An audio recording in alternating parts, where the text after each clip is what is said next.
Council meeting called to order. Councilmember Chapman. Here. Councilmember Clayton. Here. Councilmember Kendall. Present. Deputy Mayor Quinn. Here. Mayor Moore. Here. And other people in the meeting are City Manager Donna Viero, City Attorney Frederick Raffetto. We have Deputy City Manager Michael Manzello and our CFO Joanne Bowes. We will now have a silent prayer, a moment of reflection. We will now salute the flag. I pledge allegiance to the flag of the United States of America and to the republic for which it stands, one nation, under God, indivisible, with liberty and justice for all. As to comply with the Open Public Meetings Act, Chapter 231, PL 1975, adequate notice of this meeting has been provided in the following manner. The annual notice was forwarded to the Asbury Park Press, the Coaster, and the Star Ledger on January 7th, 2020, and posted on the bulletin board the same date. All notices are on file with the city clerk. We are on to items to be presented.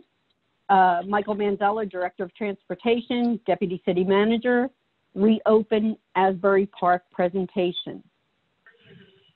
Good evening. Thank you, Mayor and Council, for giving me this opportunity to present our business and community recovery strategy for the city of Asbury Park.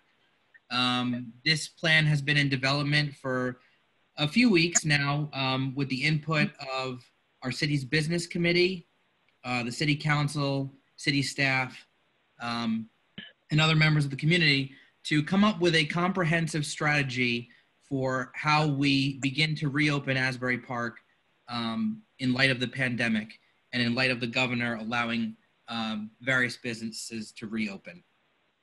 So why is it called reopen? We will be closing streets, but another way to say closing streets is opening up for people. We're opening for business recovery, and we're opening for opportunities for community engagement. As probably everyone on this call is aware, the governor has authorized the state to enter stage 2 of his road back plan on Monday, June 15th. And that allows for additional activities such as expanded retail, outdoor dining.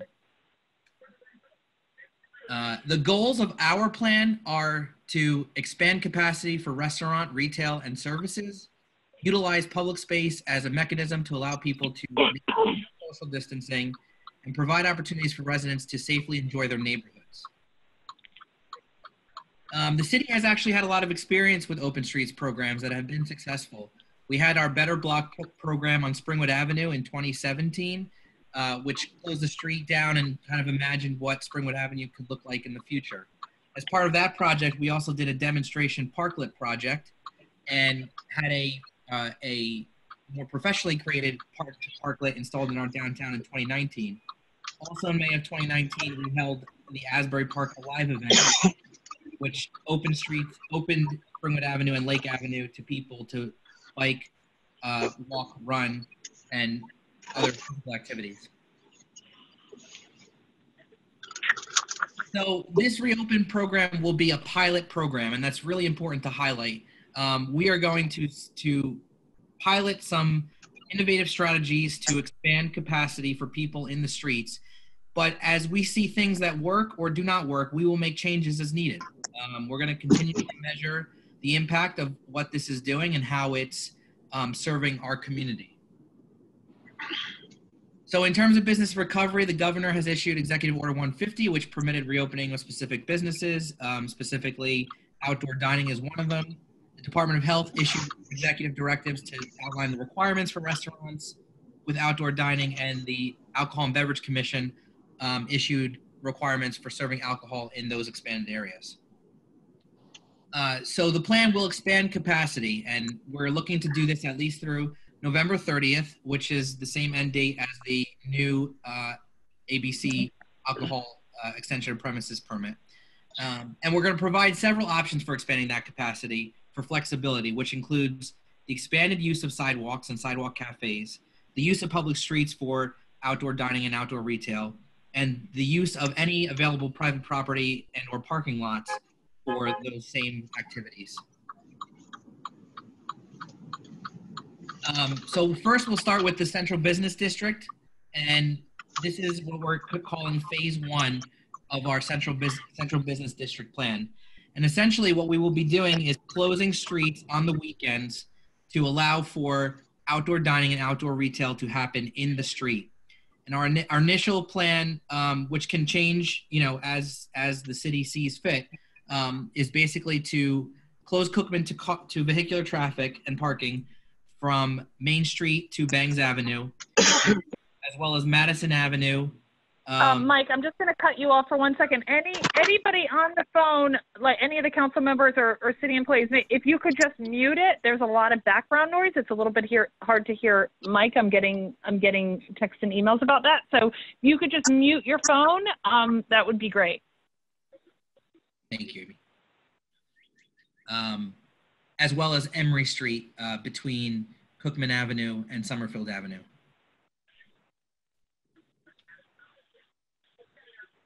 So Cookman Avenue, the cross section, what it will look like is there will be a 20-foot pedestrian walkway down the center of Cookman Avenue, which also allows for emergency access should that be needed at any time.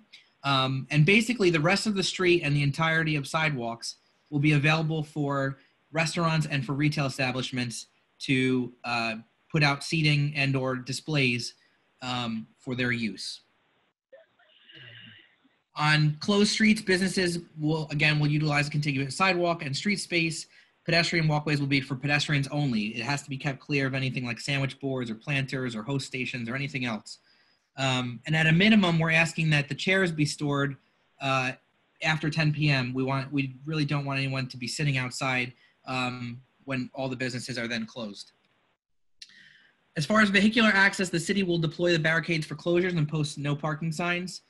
The intent, at least in phase 1, is to, of this pilot program, again, a pilot, it can be changed, is to have those streets closed between Thursday 3 p.m. and Sunday 7 p.m. So kind of an extended weekend period. We're asking that non-motorized vehicles like bikes and scooters do not operate through that closed area, and that we're going to look to businesses to schedule deliveries and direct their deliveries to side streets. Any amenities that are installed in the closure zone are really responsible of each of the businesses. In addition, that any business that wishes to use the street as well as the sidewalk would have to provide a temporary ADA ramp to make sure that there's ADA access from the street to the sidewalk at each of their business locations. The use of umbrellas will be permitted. As of right now, all other shade coverings would be prohibited. No open flames, lighting devices, gas-powered devices, or food storage and preparation can happen on the sidewalk or street. Restaurants are to provide reserved table service. Seating areas have to be defined by ropes, planters, or decorative barriers. We're asking restaurants take their last reservations at 8:30 p.m. because, as we said, 10 p.m. is when all tables must be cleared and all seating must go away. Alcoholic beverages may be served through the ABC license. There's a link there in this presentation at seated tables only, and a security plan must be provided by the applicant as to how they're going to regulate alcoholic beverages. Events and large gatherings are still mostly prohibited by the governor's executive orders. However, we will encourage public art, but it would have to be removed at the end of each of the closure periods. And as of right now, no music of any kind would be permitted. For waste removal, all restaurants and retail have to dispose of their own waste using their respective collection services. Any areas that are used by restaurants and retail on sidewalks and streets have to be maintained clean at all times. And we're going to be asking for each business to submit a plan of how they, how many trash cans, when trash and recycling will be picked up, et cetera. For fire department access, we need to make sure that all fire hydrants have a clear access, as well as all fire department connections on buildings, and fire lanes will be maintained in the closures. We will designate temporary loading zones on various streets near the closures to make sure that any business that does need to do curbside pickup or any kind of loading or deliveries will have at least some opportunity on the side streets to do so as the streets are closed. Parking, obviously these closures will result in a reduction of parking spaces. However, if these restaurants are not able to reopen, those spaces would largely be unfilled anyway. And we're going to strongly encourage patrons to utilize the Bangs Avenue garage, which does have some capacity. As far as the process goes, so boardwalk restaurants may resume their cafe license space on the Asbury Park Boardwalk. No expansion from what has been approved in previous years at this time. Any restaurant any restaurant that has outdoor dining or rooftops is allowed to do outdoor dining on those rooftops as long as it's already an established use. In addition, any restaurant or retail space that has excess property or off-street parking and would like to use that for outdoor dining will be allowed to do so, again, filling out the same temporary cafe license application, which I'll talk about in a second. So the applicants are able to expand the footprint of adjacent storefronts if the business permission is documented. So in previous years, cafe licenses were only allowed to be directly in front of a restaurant or retail space. But what we're saying in 2020, given the pandemic, is that applicants are able to expand beyond that to adjacent storefronts, but only if that is documented with permission. Businesses may utilize private property and parking lots without additional zoning approvals. Of course, they must comply with all executive orders and Department of Health directives. In addition, the city has agreed to waive the usage fees for 2020 for all of the sidewalk sales and outdoor cafe licenses. We're still asking that the application fee of $50 be paid, and any licenses that were paid already for this year will be credited for next year. Operating hours are same as they have always been for sidewalk sales and outdoor cafes of 7 a.m. to 10 p.m. And the application will be online tomorrow, and so I'll skip over some of the submittals that are required. And of course, applicants have to have their mercantile licenses current. So the application form will be live tomorrow.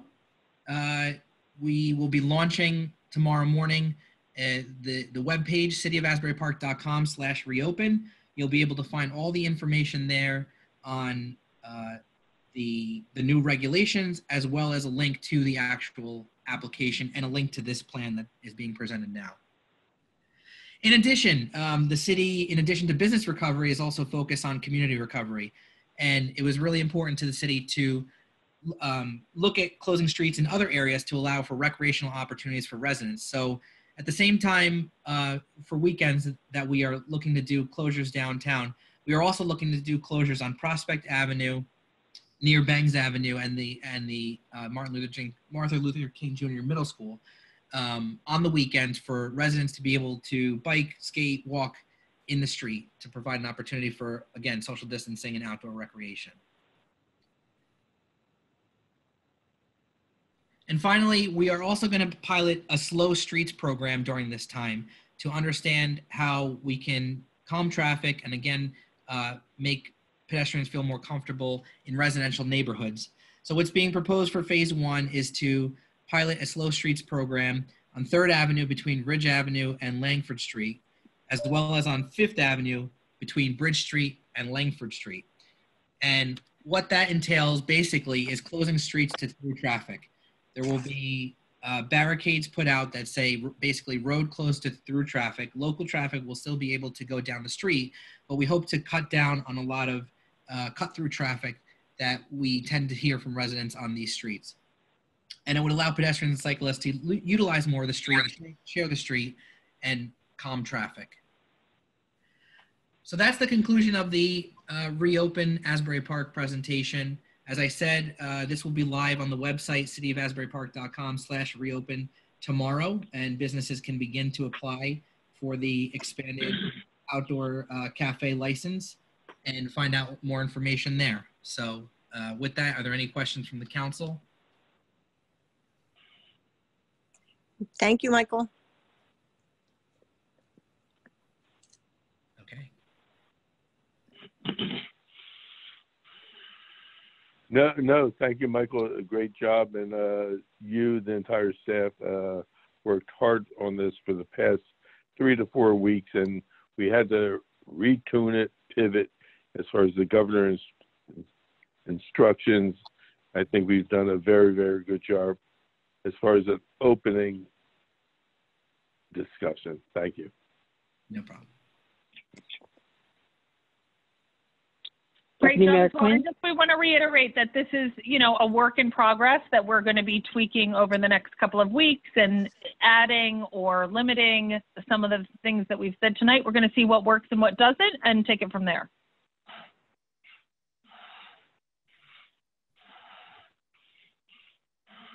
Thank you. Okay. Deputy Mayor Quinn, do you have an announcement? Well, I guess, Mel, you can go to matters from City Council now. Okay, all right. Matters from City Council. Should we start with me? We there? Yes, Go ahead, Councilman Chapman.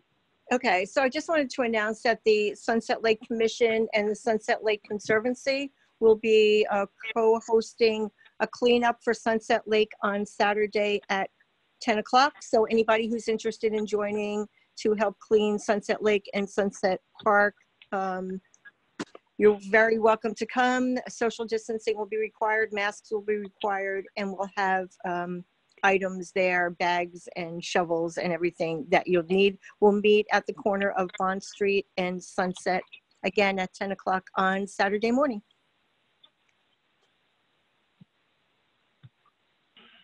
Are you finished, Councilmember Chapman? I am finished. Thank you.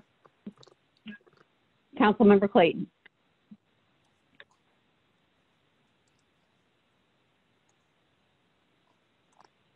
Councilmember Clayton? She might be on mute and not know it. Okay. I'm sorry, forgot I was muted. On June 16th, for anyone who's interested in voting in the July 7th primary, June 16th is the last day to register if you have not registered. And everyone should be on the lookout because all registered Democrats and Republicans will be receiving a mail-in ballot for this particular election.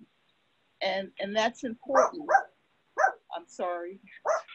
And that's important because the July 7th ballots, there are only going to be a certain number of polling stations available. And if you vote at those polling stations, your vote will be considered provisional. So it's very important that once you receive a mail-in ballot, that you return it. And mail-in ballots can be returned as late as postmarked as July 7th. And I also wanted to thank all those people who came out and peacefully protested last week, and our condolences to the family of George Floyd. And that's it for me. Thank you. Councilmember Kendall? Yes, I also would like to thank all the people that participated in the rallies and protests. There's a couple of things I'd like to talk about real briefly. DVW, please don't take this negative. DVW has been quite busy, and a lot of the residents are saying that the alleys are filled up with trees and limbs and grass and a little bit of everything. And my response to them, they will get to you. Just have a little patience because they are all over the city and they are working hard. One of the things I like the council to think about, we have a lot of different grass cutter companies that come into our town. And what they're doing is they cut the grass, they blow the leaves out in the streets, and when cars are coming, to me, that's pretty dangerous. Is there any kind of law we can come up with to have these people, when they cut the grass, put it in a bag or put it in a pile instead of blowing it in cars that's coming up and down the highway? That's all I have to say. Thank you. Deputy Mayor Quinn? Yeah, I would like to, on behalf of the mayor and council, like to make an amendment to the resolution 2020-187. On June 3rd, 2020, Governor Murphy issued Executive Order 150, which allows outdoor dining to commence as of 6 a.m. on June 15th. We're very excited about that, subject to the requirements set forth in the executive order. On June 9th, the governor then issued Executive Order 152, which allowed indoor gatherings to occur, limited to 25% capacity or 50 people, whichever is lower, subject to, again, the restrictions of that executive order. And I'd like to make a motion to the mayor and council to include additional language into Resolution 2020-187 to state that the mayor and council will allow the reopening of indoor dining at restaurants and bars within the city as of 6 a.m. on June 15th, so long as all the requirements set forth in the Executive Order 150 and 152 are followed. I believe this action is consistent with the executive order and is not in conflict with the executive order. So from the mayor and council, we'll be amending Resolution 2020-187 to allow indoor dining as per Executive Order 152 and with the limitations of Executive Order 152. Are you finished, Deputy Mayor Quinn? I am. Okay, thank you. Mayor Moore. That's a tough act to follow, and I definitely agree with Amy. I know the entire council is behind it. It's historical. The city of Asbury Park is going to be the first to say, sorry, Trenton, we disagree with you, and we have to move forward. We have to get businesses open, and we will do it in a responsible way, and that's it. And then kind of dovetailing on that, and this is my personal opinion. I'm not looking for council support at this time, but I believe the council will be in support of it. I think the Asbury Park, the city has to adopt a policy that all police officers must wear a body camera at all times. Body cameras are a tool which leave no doubt. In the year 2020, no doubt should be the law. Again, is a tool that we have and should be used 24/7, 365. Again, my personal opinion. And again, I just think it's crazy times, but we have this tool, why not use it? Again, my opinion, hoping the council supports me. And as far as what Amy said, I know all five of us are going to pass this tonight. As far as we're going to pass a resolution saying restaurants, you can open June 15th inside. And if the state or the county wants to overrule us, God bless them. But how can the governor say, go to a rally with 15,000 people, but you cannot go to a restaurant? Thank you. Okay, we're on to matters from city manager. Nothing tonight, Melody. Thank you. Matters from city attorney. Nothing at this time. Okay, we're on to the public participation portion of the meeting. Do I have a motion to open the meeting to the public? Move to open. Kendall motion. Second, Kendall. All in favor? Aye. Aye. None opposed. The meeting is now open to the public. Members of the public may participate by dialing *9 on your phone to raise your hand in the Zoom meeting. I will call your name or the last 4 digits of your phone number when it's your turn to speak. Please state your name and address for the record. You will have 3 minutes to speak, and I will give you a warning when there is 1 minute remaining. I am calling upon 5428. 5428. Please state your name and address for the record. Hello. Hi. My name is Nancy Miklich. I'm a store owner downtown, and I first want to commend and thank the city of Asbury Park and council members for being so proactive to getting our city back to a new normal here. I have 3 quick questions. Because I have a retail shop downtown, if you could please expand upon what ADA requirements are necessary if I do so choose to expand some of my retail into the street. And then two other questions, one relative to bicycles downtown and bicycles on sidewalks, and if scooters are going to be reintroduced to the city and if they would be downtown too, because if the downtown is congested with diners and walkers and shoppers, how would that be managed? Thank you. It's John Moore. I thank you. As far as ADA, and Michael Manzo or Donna can correct me, the law passed by the governor recommendation was like, if it has to be ADA accessible. If you have a store and it goes from a curb to the street, there's got to be a ramp. They suggested the type of ramps. As far as bicycles and scooters, we're asking, and again, Michael, correct me, they are not going to be allowed as far as any of the streets we are opening for public walkability. Michael, Donna, correct me. Correct. That's correct, Mayor.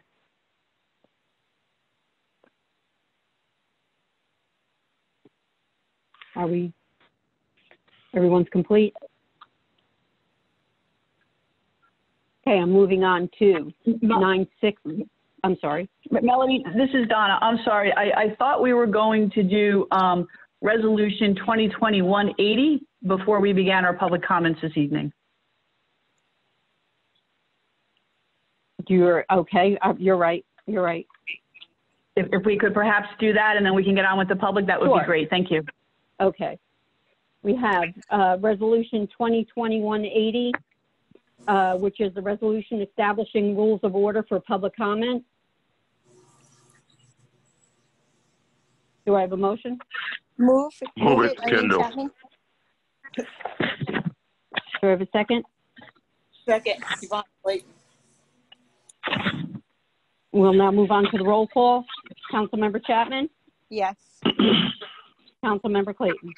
Yes. Councilmember Kendall? Yes. Deputy Mayor Quinn? Yes. Mayor Moore? Yes. Resolution 2020 is now adopted. Okay, going back to the public participation, we are on to 9603. Please state your name and address for the record. Hi, my name is Laura. I own Cardinal at 513 Bangs Avenue in Asbury Park. My questions revolve around the open streets situation. I know that it's a pilot program. Sounds awesome. I'm just wondering if there's an iteration. I know that it was spoken of that Bangs Avenue might be included. I don't know if there's maybe like a plan B where we could get a little bit of street action. And if it's not looking like the street will open here, I'm wondering to what extent people's orders that they're delivering through Bangs Avenue, their garbage, etc., is going to kind of like, will it be in the, like on the sidewalks?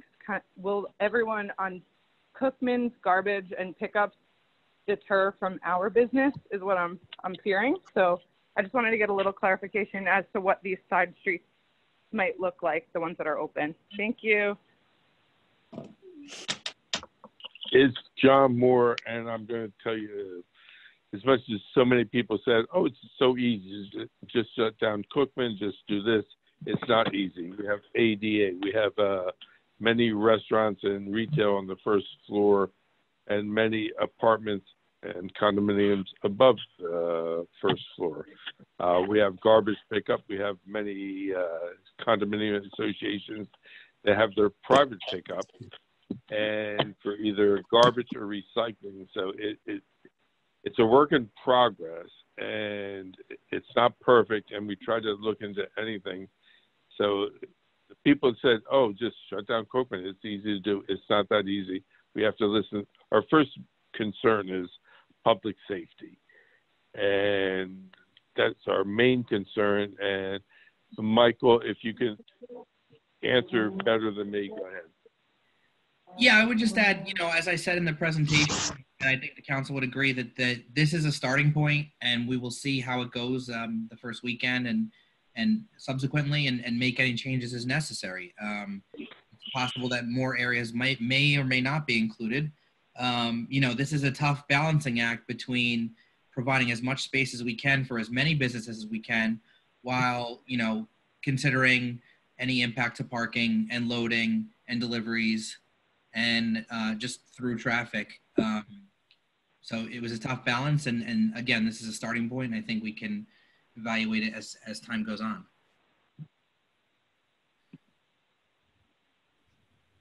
Comments complete? Yep, next. Oh, okay. I am moving on to Laura. Please state your name and address. I'm sorry. I'm moving on to 0840. Please state your name and address for the record.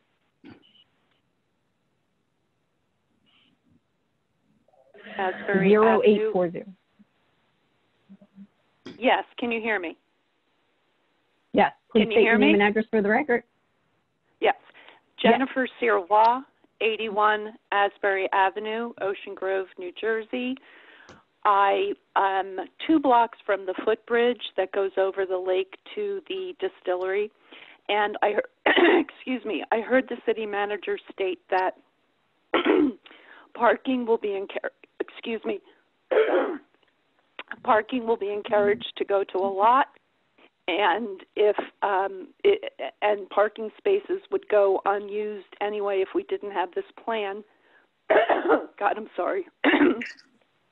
Which I like. I love the plan. However, my specific question is, City Manager, did you negotiate with either the camp meeting or the township or both?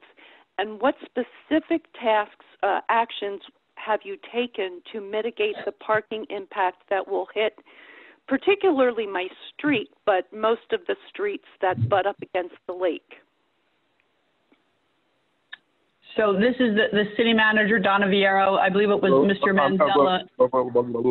I'm going to cut you off for a second, Donna. Just, are you done with your questions before we answer? Yeah, thank you. Okay, and thank you. And again, I don't think it was Donna that made that. It was Michael that made that. And as far as have we met or tried to meet with Neptune, Ocean Grove? Yes, we have. Have we offered Michael Manzella's expertise to Ocean Grove Camp Association or Neptune? Yes, we have. And from there, I'll let Michael go. Yeah, I think that there are a number of opportunities that we are looking into as to ways to, other off-street opportunities to create, to allow for more parking.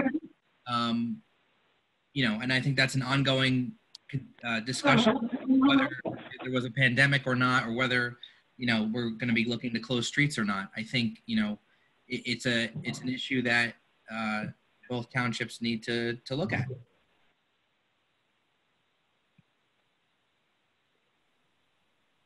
Comments complete? We're now moving on to, we're now moving on to 9422. Hi, this is Ladina Olf. I'm a resident on the west side of Asbury Park, 1500 block of Bangs Avenue. I wanted to speak to someone regarding the flooding that happens over here. It's often between Dewood Avenue and Ridge Avenue when there's like very heavy rain. And has there ever been a plan of action regarding when because sometimes it's spontaneous rain that causes that type of flooding. And sometimes if it happens in the middle of the night, most residents, especially if you weren't aware that you was expecting that type of rainfall, there's a lot of damage that happens to our vehicles.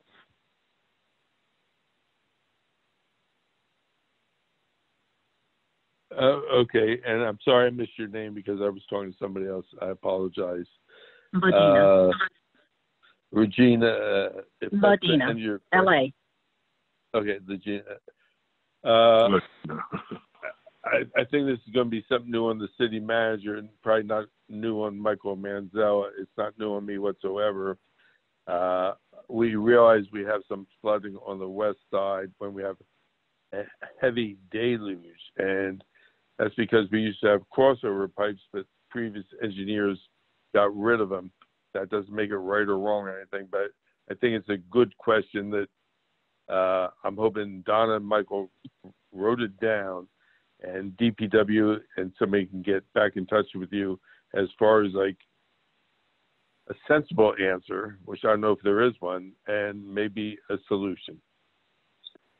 And Ladina, it's Amy. How are you? I will send an introductory. Hey, how are you?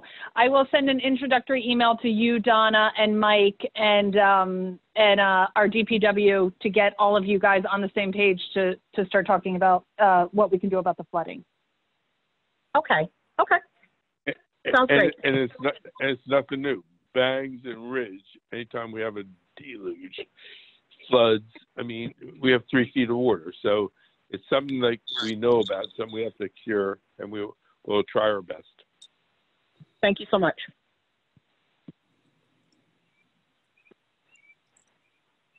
Okay, I'm calling upon Pam Lamberton. Please state your name and address for the record. Pam Lamberton. I'm sorry, I accidentally muted her. Okay. This is Pam. Hi, Pam. Pam Lamberton, Sunset Avenue. I have a question about Resolution 2020-185 and how it relates to the UEZ. And I was wondering if somebody could give us an explanation of that relationship, because we in Asbury Park had an extremely robust UEZ program and a very active board that ran it. And I don't think that we were ever dismissed as a board. We just stopped meeting when the governor started suspending that program. So I'm interested in this resolution and what it actually means, especially and how it impacts the UEZ. Thank you. Thank you, Pam, and you're right. The UEZ was one of the best things that ever happened to Asbury Park with Tom Gilmore and other people. Ed Johnson, it gave us a ton of money. Then a governor did away with it. We no longer get the money. But as far as this $100,000 and after 10 years, $1,000 in interest, I'll let Donna explain it. Thank you, Mayor. Thank you, Pam. So back in December of 2012, the UEZ program, in conjunction with the CLFNJ, Community Loan Fund of New Jersey, were able to put a loan program together for those businesses impacted by Superstorm Sandy. About a couple weeks ago, I was informed by the administrator of that program that there was still about $100,000 left in this account for loans that were not spent. So therefore, we're going to repurpose that fund to allow businesses to apply for these loans through this opportunity that was left basically from last year from the Superstorm Sandy. So it's not the UEZ program, as the mayor said. It's no longer an active program, but there is this money available that we wanted to make available to our small businesses. That sounds like a great idea. Thank you. Thank you. Okay, I'm calling upon Joe Grillo. Joe, please state your name and address for the record. Sure, Joe Grillo, 521 Cookman Avenue. I just wanted to give the council an update on Asbury Park dinner table. So we started our Asbury Park dinner table March 16th. Since then, we've served 35,000 dinner meals in Asbury Park. We've raised about $200,000, and we're very, very grateful for the leadership support and support from sponsors like iStar, SACMAN, the New Jersey Pandemic Relief Fund. We've delivered over $100,000 in cash flow to restaurants. We've saved, according to different jobs in those restaurants. Now with the reopening of the restaurants, we're looking to pivot towards using more volunteers. So anyone who wants to help us out, anyone who wants to help us deliver meals to our distribution locations, please get in touch with us at asburyparkdinnertable@gmail.com. And we look forward to checking with other food providers and pantries in the city as we navigate the gradual reopening of the city. So thank you, everybody in the city, and thank you especially to the City Council for your support. Okay, it's John Moore. Joe, thank you. Thank Kathy. Thank Julie. Thank AK. And your many, many volunteers. I was on a APTV thing, and you gave me all the numbers, including a phone number, which you can give it when I'm done with this, if anybody wants to get in touch with it. But you have so many volunteers, and you have so many different times and drop-off spots and everything. So your time's not up, so if you want to add that in, go ahead.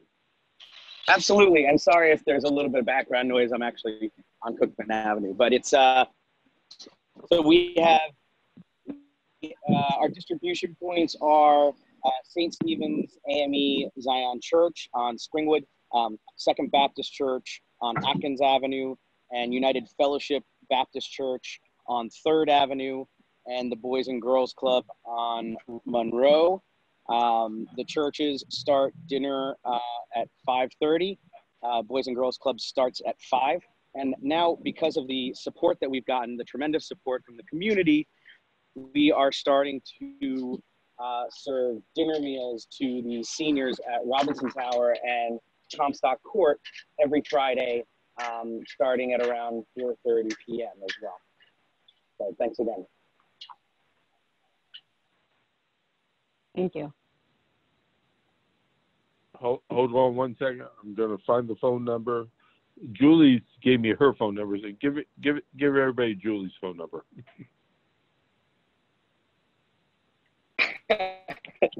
That's fine. Okay, that's what I put it out on APTV today, so I apologize, but that was the number she told me to give.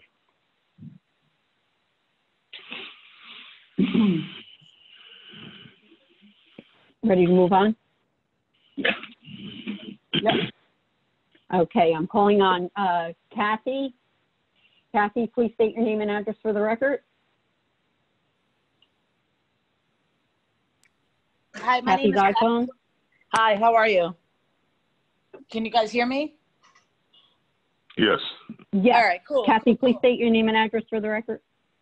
Kathy Bergamo, 511 Cookman Avenue. So I'm the owner of Pasta Volo, and I just would like to thank the City Council for everything that you guys are doing. I know this is difficult times.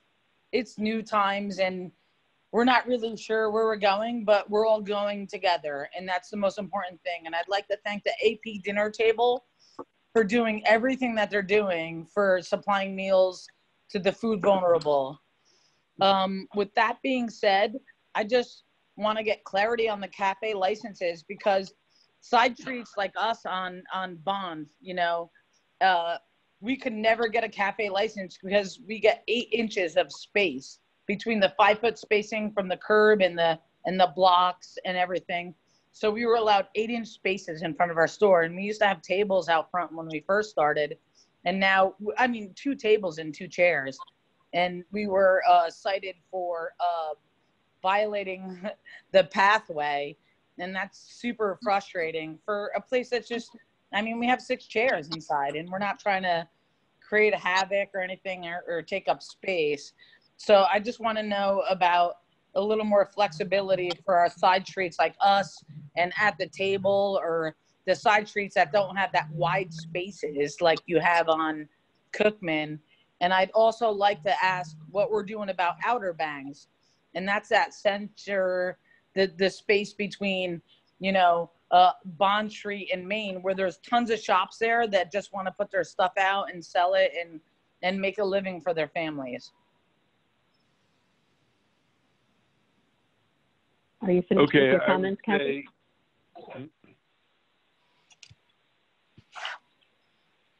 Kathy, it's John Moore. Hi, Thank you John. for your comments. We're trying to facilitate as many people as we can sometimes, but again, we cannot facilitate everybody. Some of them, not you. Some restaurants are on the State Highway 71. Some are on the County Highway, Asbury Avenue. And both the state and the county have said no to doing what we're doing, be it downtown at this time. So I think Mike Manzel, if you get in touch with him tomorrow, first thing, anything we can do to help you, we will try our best to help you. Thank you so much. And just Mike, don't forget our friends on Outer Bangs. There's a lot of great shops down there. You have Danny B, you have Vintage Subs, you have Vintage Wave, you have new businesses open on the other side of the street. We just want to see everybody be successful, and nothing makes me more inspired for working in this town.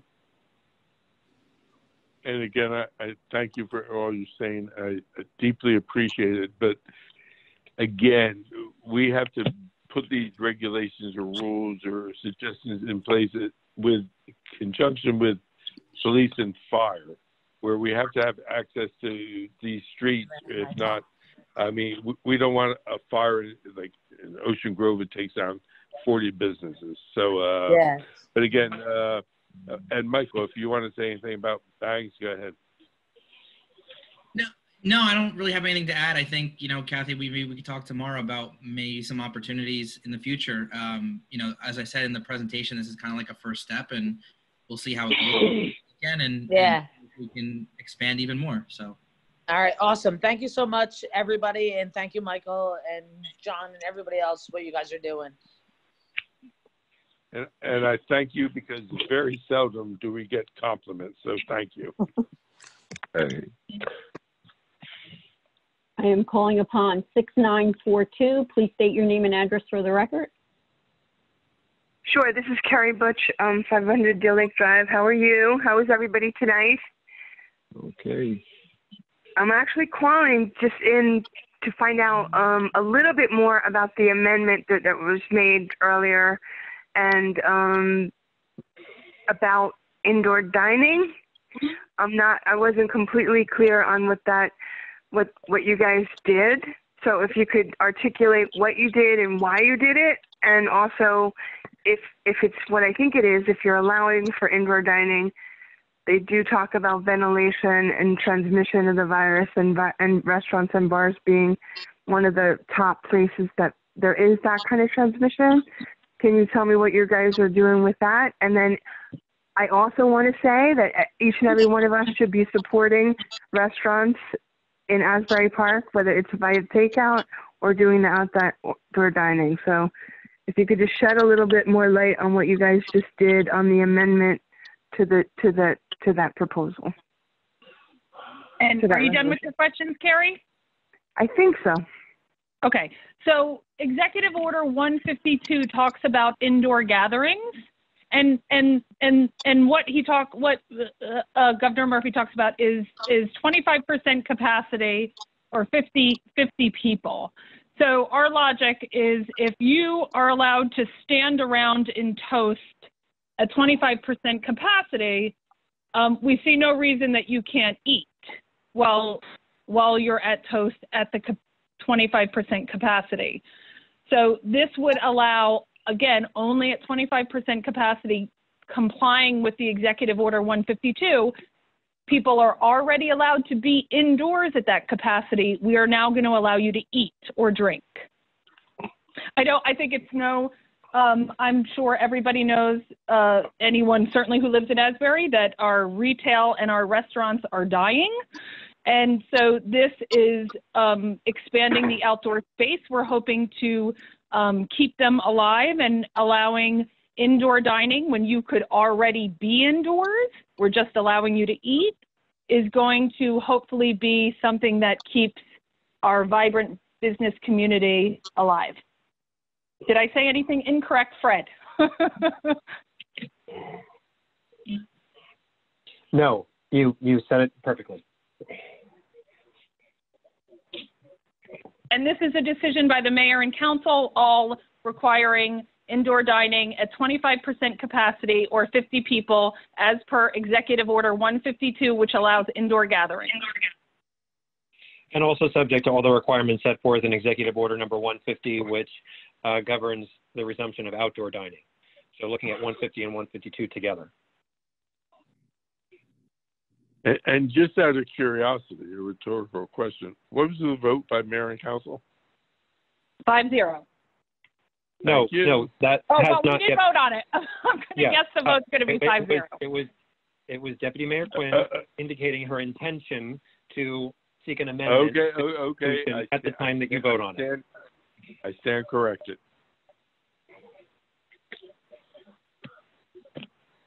Are we complete with the comments? Next. Okay, I am. Moving on to Dallas. Please state your name and address for the record. Hi, my name is Dallas Lackey. My address is 601 Bangs Avenue. I am just asking, following up about the indoor dining. I think it's very exciting. It's also somewhat shocking as we've been preparing to maximize our outdoor dining space. So we're now going to change gears into an indoor dining allowance, which is great. I'm assuming it passes, which it sounds like it will. I just wanted to see two things. One is, you said unless like the governor or the state challenges you, and it sounds like you're going to be the first in the state to do this.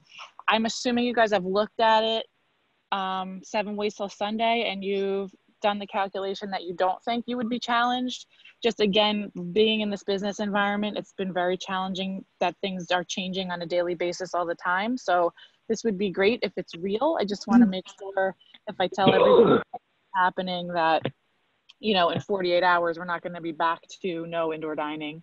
And then also, I know there was some type of conversation around the street closures in the central business district possibly being expanded upon if it is successful in the future, whether it be more streets being closed or more days that it be closed. If it was a 7 days, given the fact that, you know, with all the outdoor furniture and the staffing and all of that, it would be great for the businesses if it could be expanded upon. Do you see the indoor dining as you're going to go more in that direction rather than a possible expansion of the street closure, or not necessarily? Dallas, I'll speak, and then maybe more.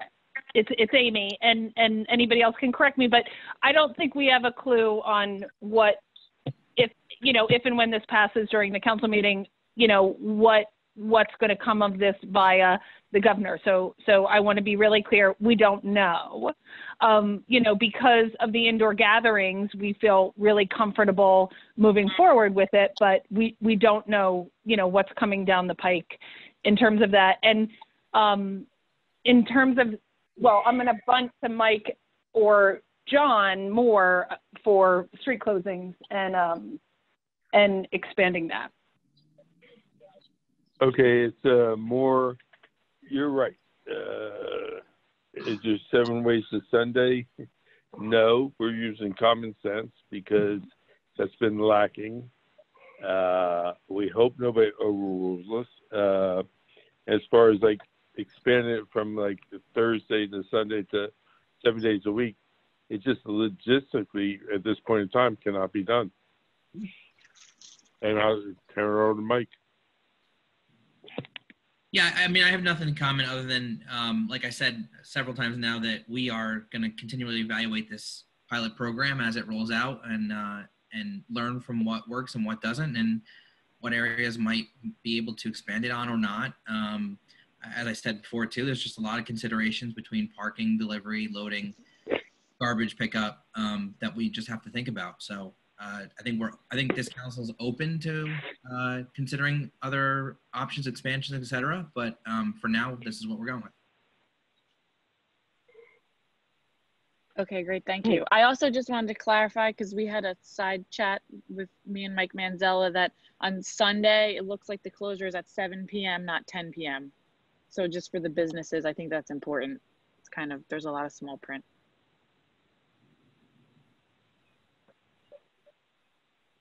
Comments complete? Thank you.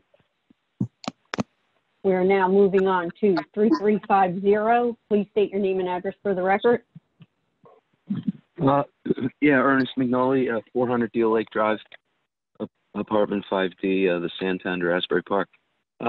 So we're talking about an ordinance or a relative to opening up street and restaurants and cafes outside, et cetera, et cetera. Is that it?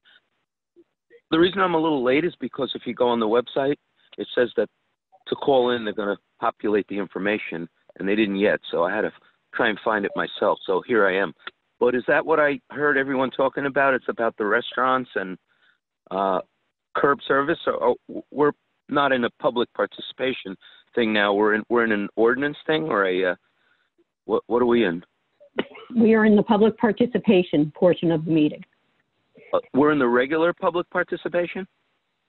Yes. Okay, so then I can, okay, great. So then I could say what I want to say. Since this COVID, I'd like to say that I think Asbury Park has done a terrible job. I mean, I'm here every day. I'm pretty knowledgeable. I try and keep up. I follow stuff like this since November of last year. And I think the response is horrible. I think that someday in the future, we'll see that Asbury Park has probably caused the infection of more people in Monmouth County than any city, and it continues till today. I'm here right now on Ocean Avenue. I mean, no one's following anything. It's just a disgrace here. There's vomit everywhere. There's all these drinks that they're supposed to buy and take home. People are driving with them. I mean, it's a disgrace. There's drug paraphernalia. I called a few times. I had the police come and pick up hypodermic needles. I'm trying to do my coverage of garbage on the beach and in the garbage can. Excuse me? 1 minute remaining, 55 seconds now. Who, me? Yes. Okay. So anyway, that's on Corona. Then the other thing about police in this town, I don't understand why, ultimately, Asbury Park police aren't held accountable for what they are, what they do, all the litigations they cause, all the complaints about them, all the people and victims that have suffered as beatings and everything else. And every time we get close to that, it's like the newspapers spin it into something that it's not. This is a local issue. Asbury Park police are a disgrace in the second most dangerous place in New Jersey, and they're getting worse and worse and worse and worse and even worse. How many seconds do I have to say worse? Time's up.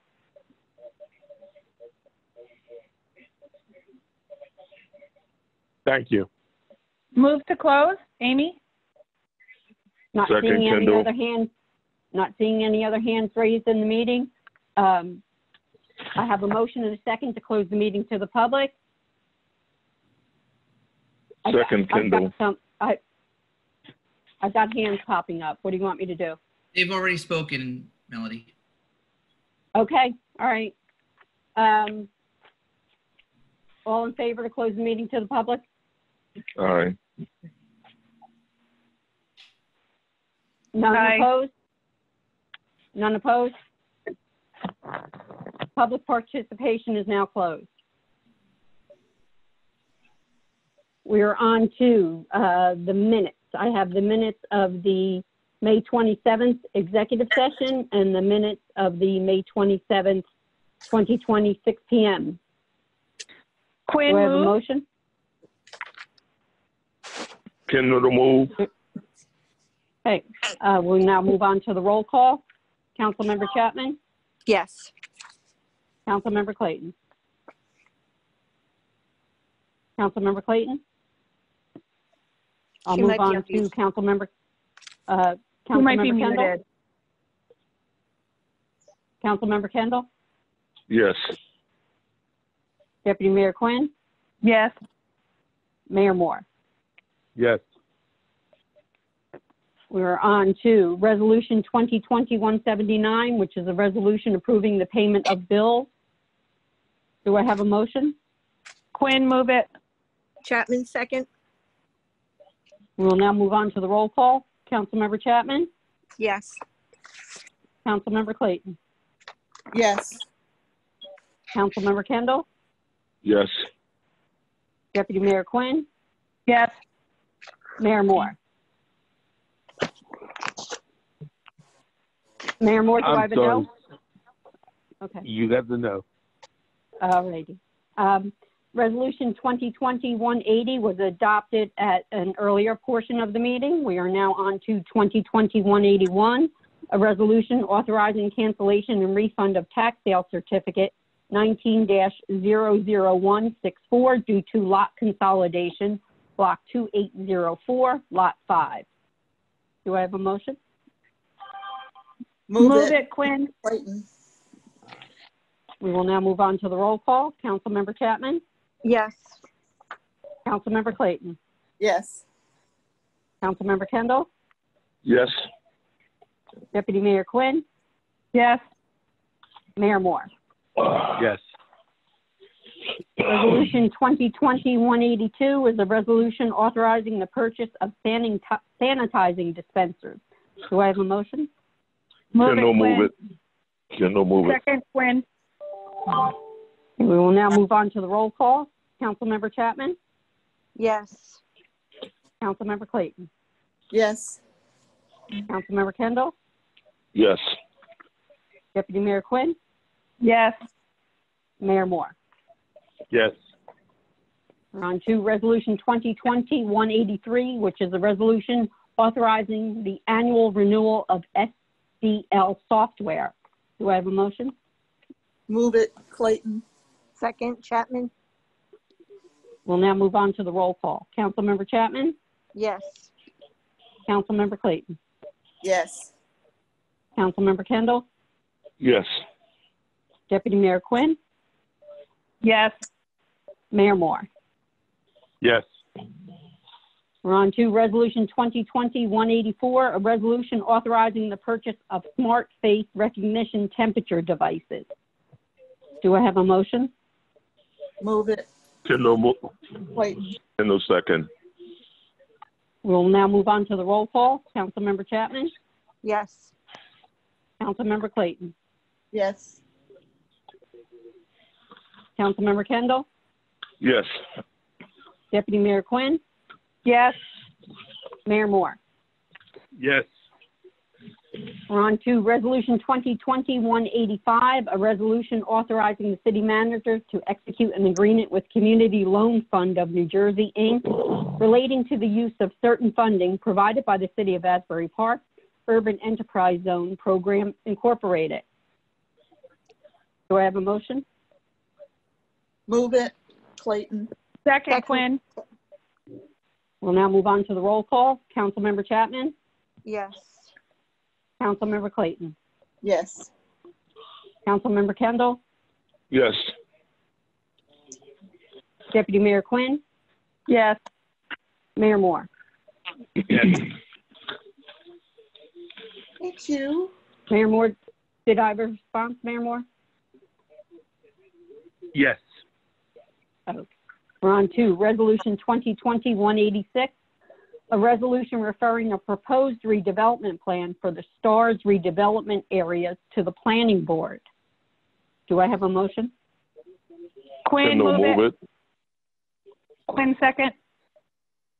We'll now move on to the roll call. Councilmember Chapman? Yes. Councilmember Clayton? Yes. Councilmember Kendall? Yes. Deputy Mayor Quinn? Yes. And Mayor Moore? No. Okay, we are on to Resolution 2020-187. As amended, a resolution temporarily relaxing existing ordinances and procedures associated with review and approval for existing restaurants and food establishments and retail businesses to offer outdoor dining and outdoor displays. So this resolution, I am looking for a motion to adopt as amended. Move Kendall, to move adopt, it. Eileen Chapman. Okay. Second, Quinn. We'll now move on to the roll call. Councilmember Chapman? Yes. Councilmember Clayton? Yes. Councilmember Kendall? Yes. Deputy Mayor Quinn? Yes. Mayor Moore? Biggest yes ever. Okay, 2020-187 has been adopted as amended. We are now on to second reading, public hearings. We are on to 2020-17, which is an ordinance to exceed the municipal budget appropriation limit and to establish a cap bank, NJSA 40A 4-45.14, with a public hearing date of June 24th. Wait a minute. Is this is an no, this is a public hearing. Yeah. Right.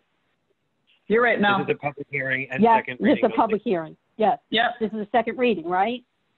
Correct. Okay, I'm sorry. Do I have a motion to open the public hearing for ordinance 2020-117? Kendall, move it. Quinn, second. All in favor? Aye. Members of the public may participate by dialing *9 on your phones to raise your hand in the Zoom meeting. I will call your name or the last 4 digits of your phone number when it's your turn to speak. Please state your name and address for the record, and your comments can only be about the ordinance being presented for public hearing.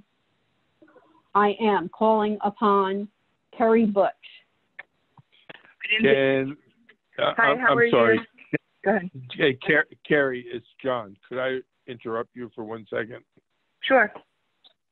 Okay, before we go on to this, I always think it's when we have a second reading ordinance, if it's better if the city attorney gives a brief explanation about what it's about, so everybody's on the same page.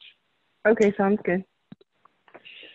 Okay, so as indicated in the first whereas clause of the ordinance, by law, a municipality can only increase its budget by a certain amount over the prior year's budget, and that would be 2.5%, unless the governing body adopts an ordinance to increase it to 3.5% over the previous year's fiscal appropriations. And I know that many municipalities adopt this ordinance. It's a very standard protocol, and I think it's recommended by the financial staff of the city so as to provide the city with flexibility. Thank you. Go ahead, Gary. I just wanted to just confirm. It looks like right now it's about a $50,000 budget, and you're spending about $16 million on police and fire. Something around there. I'm just giving you ballpark numbers. But is that correct? And so Carrie, this is Donna, the city manager speaking. This ordinance isn't about the budget. This is about the budget cap. So okay, so wait until we talk about the public budget? hearing. Yeah, absolutely. Yeah, that'd be more you. appropriate. Right. Thank you. Yep. Okay, I'm calling upon Ernest McNolly. Yeah, hi, Ernest McNolly, 404 Lake Drive, apartment 5D, Asbury Park, New Jersey. I bought a home in Santander August of 2007. My taxes at the time were about $1,500. They're now going over. Mr. McNolly, I apologize for interrupting you. The questions have to do with this ordinance, not public statements. Okay.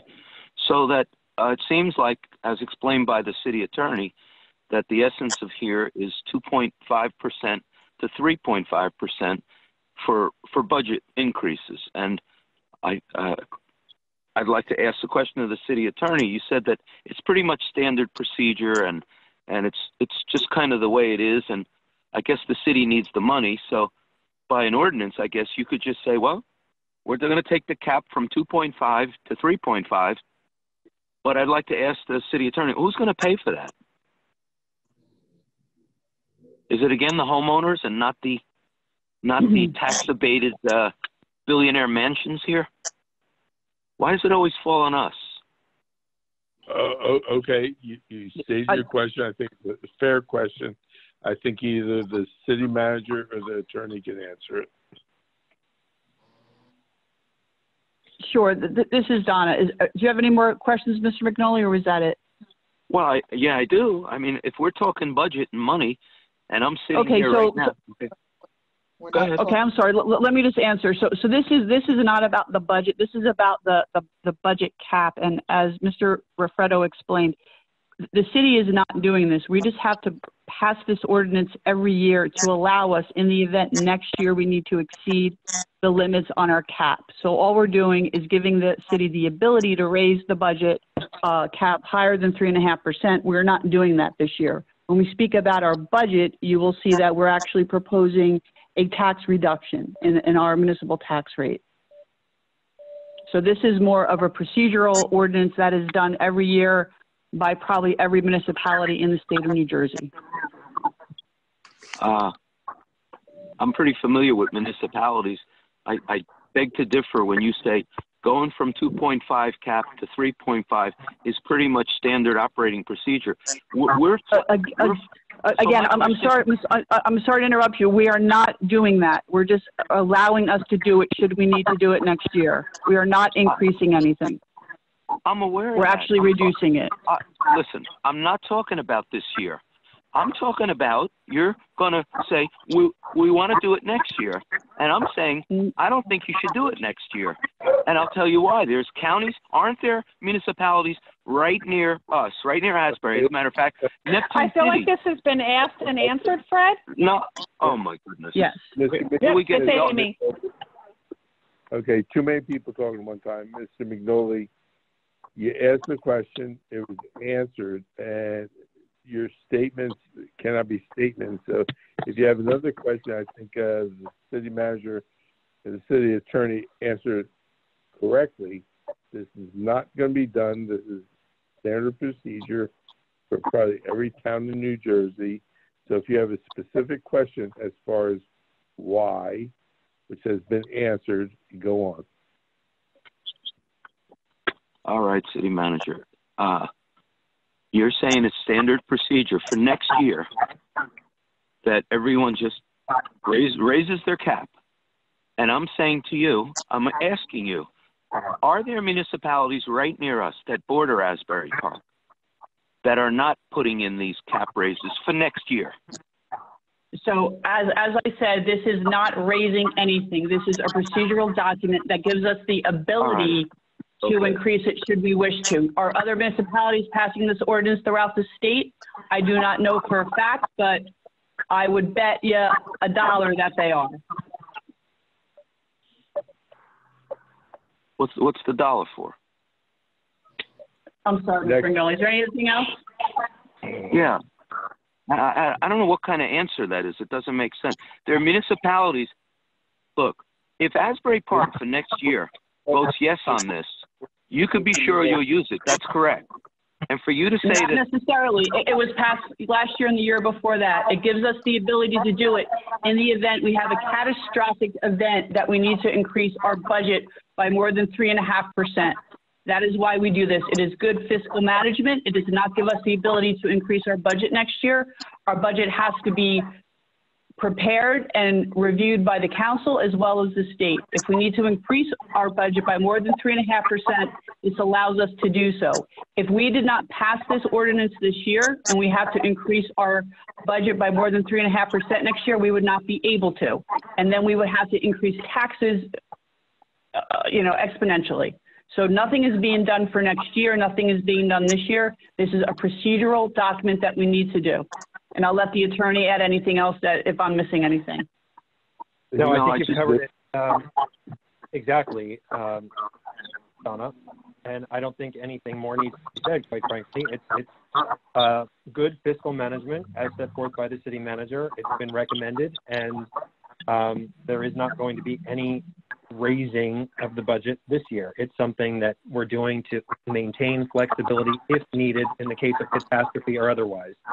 So I think all of your questions have been answered. You might not like the answers, but the questions have been answered. So I would suggest that we move on. Okay, again, John Moore here. Question asked, question answered. Next person, go on. Okay. We are now calling upon 4860. Please state your name and address for the record. Yeah, Maureen Nevin, Deal Lake Court. You know, I can't even address a question because it took me 40 minutes to find the number to call in here. Is there a place that you can go to where it always will be noted, the call-in numbers? So I will say, Maureen, if you go on the city's website under Notify Me, you sign up and you will be notified on anything the city sends out, including the call-in number for the council meetings. Yep, it's a big bracket that says Notify Me. Let me ask a question, just to keep it really simple. Why not put it on the agenda for the meeting? It's also listed on the city website. Point noted. You have to know that Notify Me means you go there in order to get the numbers to call in for the audio only meeting. I mean, that's assuming a lot on the person who's trying to find this information out. Maureen, why not just make it? Maureen, it's John. Good point. Point noted. We'll correct it, and it will go out that way. And again, I don't know when your podcasts are, so I don't get that. But you're separate. But as far John, as could you repeat that because the system was talking while you were talking. I apologize. So you made a good point, and we will correct it, and that'll be corrected in the future. It's a good point, and we are not looking to hide anything. We want total transparency. So if we have not been given out the correct numbers and how to get on, that will be corrected before the next meeting. It's good. Thank you. I appreciate that, John. And I was not able to ask any of the stuff I wanted to ask about in the regular public time. I don't know why the system didn't work then. By the way, do you realize that Zoom is actually telling people if they want to ask a question, they have to put in *6. So a lot of people, I imagine, are probably wondering why they never got called on. Again, I apologize. We will correct it before the next meeting. Thank you. I'm sorry if I'm sounding agitated, but I am really frustrated. No. Believe me, there's no other town in America that wants transparency than Asbury Park. So if we were doing something wrong, I appreciate your comments, and we will correct it. Okay. Now, what can I do about the questions I had for the regular public session? So this is Donna. So this is Donna, and I'll make this announcement for everyone. If anyone was unable to get onto the call this evening, please just email me your questions, and I will make sure that I answer them or get you to the appropriate staff member to have them answered. All right. Thank you. Thank you. Thank you, Donna. Okay, we are moving on now to 5124. 5124, please state your name and address for the record. Hi, Rita Morano. I was also cut off. I just redialed again. I didn't hear Fred. So this is in the budget hearing, the second budget hearing? No? Hello? No, hi, Rita. Go ahead. Hi, Rita. This is Donna. So right now we're not talking about the budget yet. That's going to come up next. Right now we're talking about our cat bank. But the budget part's coming up tonight? Yep. Just I didn't hear what Fred said. Yeah, just okay, hang on. I'll hang we'll on. get to that after this. All right. Thanks, Rita. Okay, not seeing any more hands closed. A motion to close 2020-17 to the public? More. Motion, Moore. Kendall, second. All in favor? Aye. Aye. None opposed? Do I have a motion to adopt 2020-17? Move to adopt. Chapman? Kendall, second. Okay. We'll now move on to the roll call. Councilmember Chapman? Yes. Councilmember Clayton? Councilmember Clayton? I will now move on to Councilmember Kendall. Yes. Deputy Mayor Quinn? Yes. Mayor Moore? Yes. Okay, 2020-17 adopted. We are now on to the public hearing on the 2020 municipal budget. And this is strictly the public hearing. Do I have a motion to open the meeting to the public on the municipal budget? Move it, Quinn.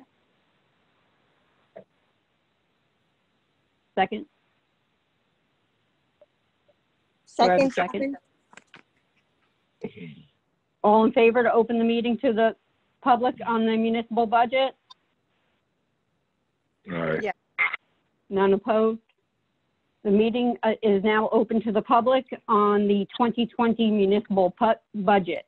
Members of the public may participate by dialing *9 on your phone to raise your hand in the Zoom meeting. I will call your name or the last 4 digits of your phone number when it's your turn to speak. Please state your name and address for the record. Your comments can only be about the 2020 municipal budget being presented for public hearing. I am calling upon Tracy Rogers. Please state your name and address for the record.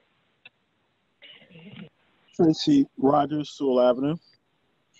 Can you hear me? Yeah. Well, I have quite a numerous amount of questions. First, initially, I see multiple revenue streams, almost $500,000 in hotel tax. We have the budget, parking and the beach revenue.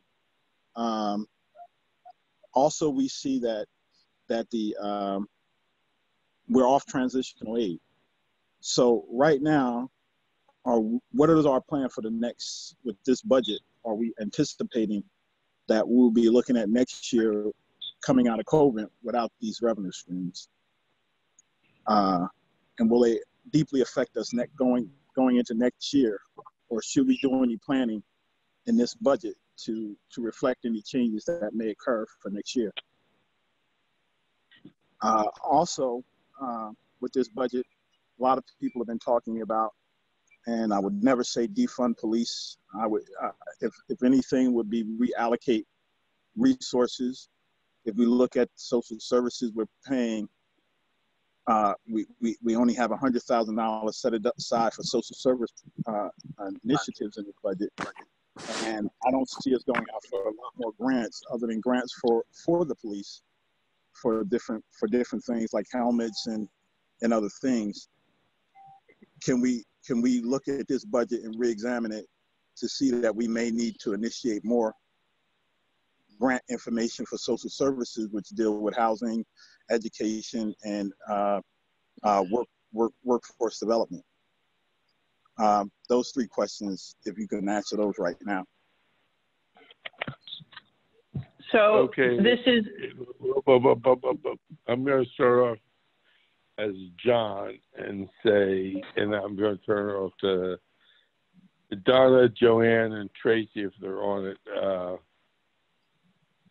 Asbury Park was kind of lucky. We did not introduce a budget before the COVID-19. And we were working on, we had a very good budget.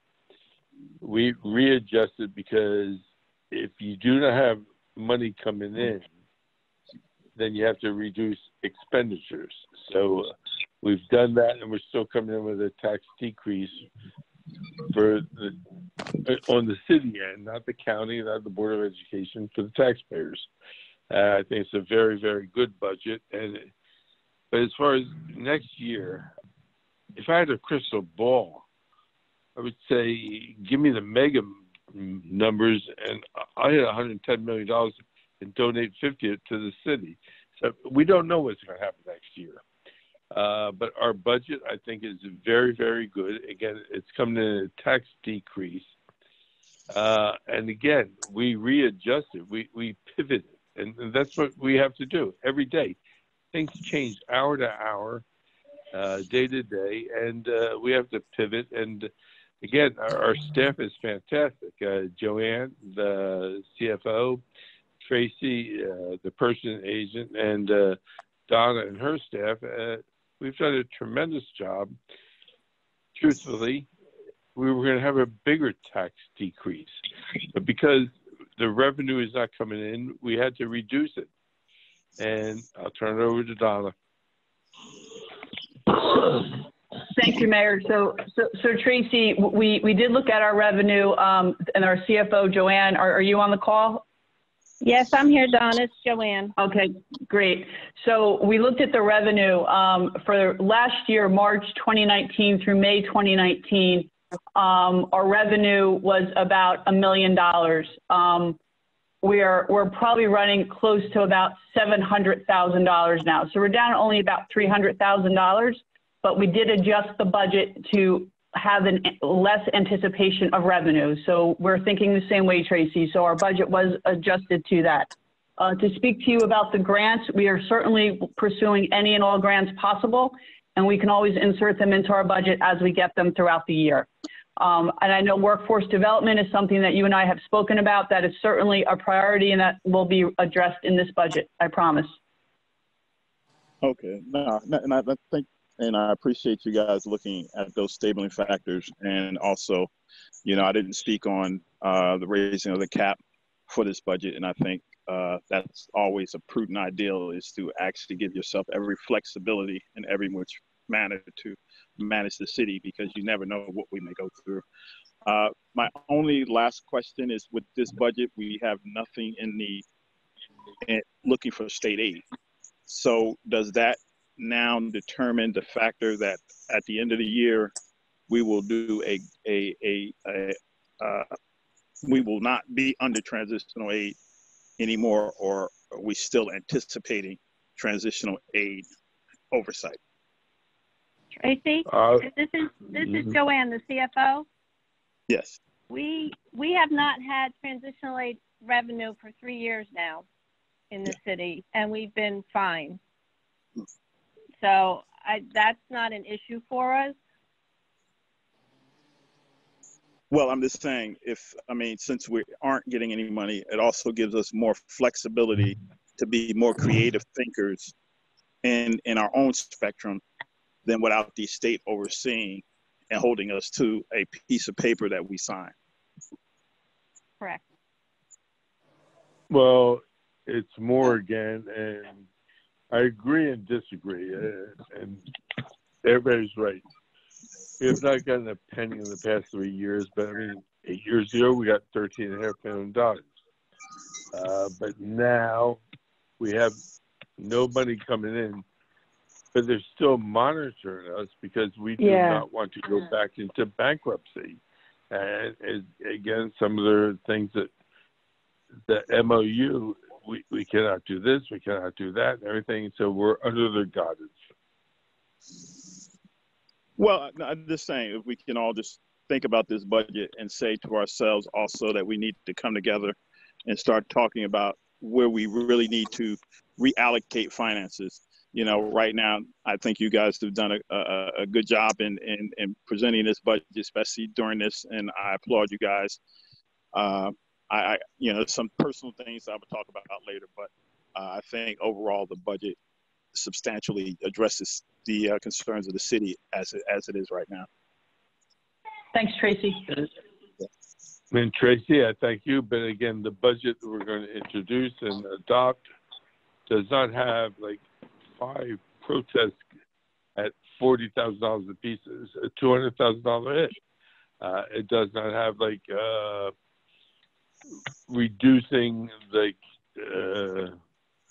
cafe licenses. We're going to take a $130,000 hit.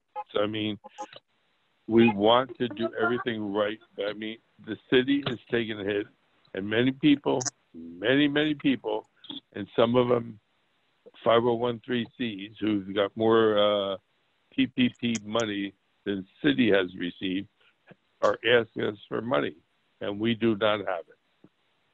Yes. No, I agree. No, I agree, John. But also we can probably look for some of the federal monies that are out there. And I think that's what we need to see in this next budget, that next year we have gone out extensively on every grant or possible to facilitate some of these things that, you know, we could reduce the budget, but also look for other funding. Totally agree with you. I totally thank you for all you have done to help us look for that money. Thank you, and I appreciate it. Thank you. Hey, I am moving on to 6942. Please state your name and address for the record. Hi, this is Carrie Butch. I live at 500 Deer Lake Drive. I'm actually going to jump on top of what Tracy was talking about, which is it looks like the budget right now is about a third police and fire. So we have close to a $50 million budget, and 1/3 of that goes to police and fire. Have more heavily on police and then fire. Okay, the health and human services budget, 33% is close to 34% is police and fire. The health and human services budget in this document is 2%. So it is 2% for health and human services. So we are running, if you say a budget is a morals document, which people do when they create budgets, it says who you care about and how, you know, and what you want to kind of invest in and grow. I think there's room for us to take a look at what Tracy's saying, which is, you know, look at potential federal and state grants that would buffer, would raise up our capacity to take care of health and human services. That's it. That's all I want to say. I mean, you know, I would love to be a part of a budget committee. Vita and I did apply to be part of the budget committee, discussing ways of coming, who decides and how it gets decided on what grants to apply for. You know, I think it's important that we continue to have those discussions and get people involved so that we could maybe potentially tap into some additional funding for our community, for our seniors, for our young people that are doing recreation. I think there's room for growth in that area. But I appreciate all the work that you guys have done. And right now, it is a rough. We've been hitting a rough patch, and I just wanted to say thank you for all the work that you guys are doing.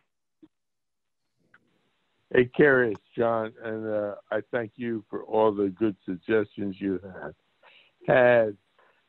We've agreed, disagreed, but we're still friends, and we need good suggestions from you and anybody else because, again, it's a new one for everybody in America. So anything anybody has, please suggest, and we are open for anything.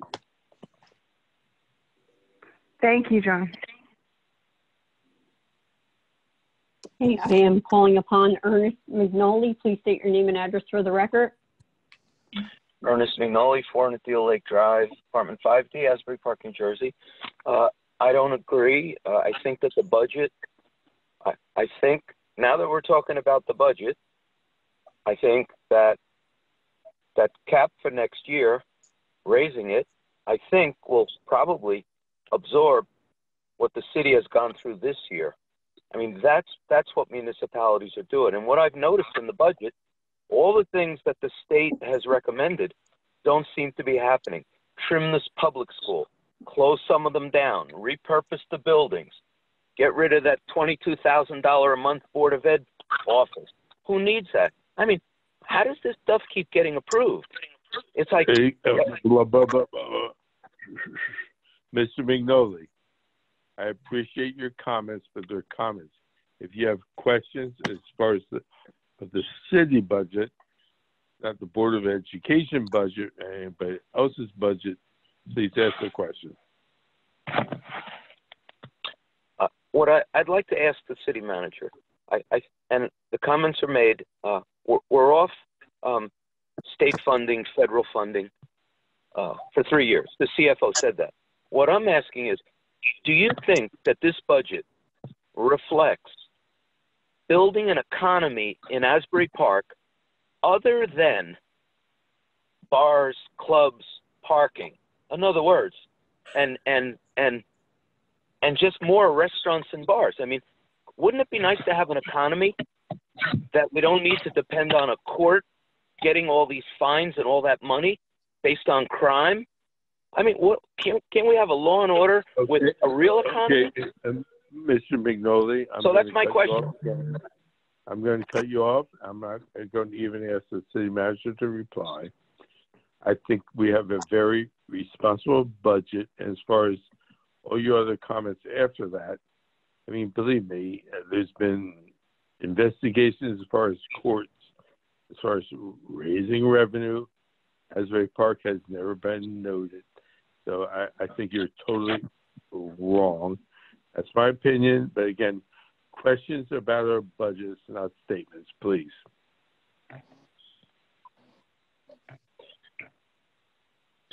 So were there, like other municipalities for this budget, any cuts in city employees, teachers, police for what's happening now? Not in 2021, but for now. I mean, I'm trying to read budgets from all over the state, and everybody's reacting now in their current budgets, and they're having layoffs and furloughs and trim back.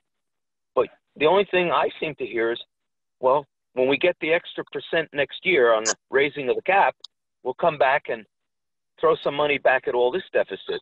Well, why aren't we dealing with it now in this year? How come we haven't had any layoffs or anything? That's a basic question. Okay, so I can answer that, Mayor. So Mr. Mignoli, our budget reflects a tax cut. So we were able to balance our budget as well as reduce our tax rate for this year. So we're way ahead of the game. And as the mayor indicated earlier, we probably could have provided a greater tax reduction. However, we're being fiscally conservative. When the pandemic hit, we stopped all non-essential spending. So our spending has decreased from last year to this year. We also stopped a lot of overtime that was not necessary. So we've been managing our spending, which has allowed us to introduce this budget that provides the taxpayers a tax break. We understand that our school district is having some challenges with their budget.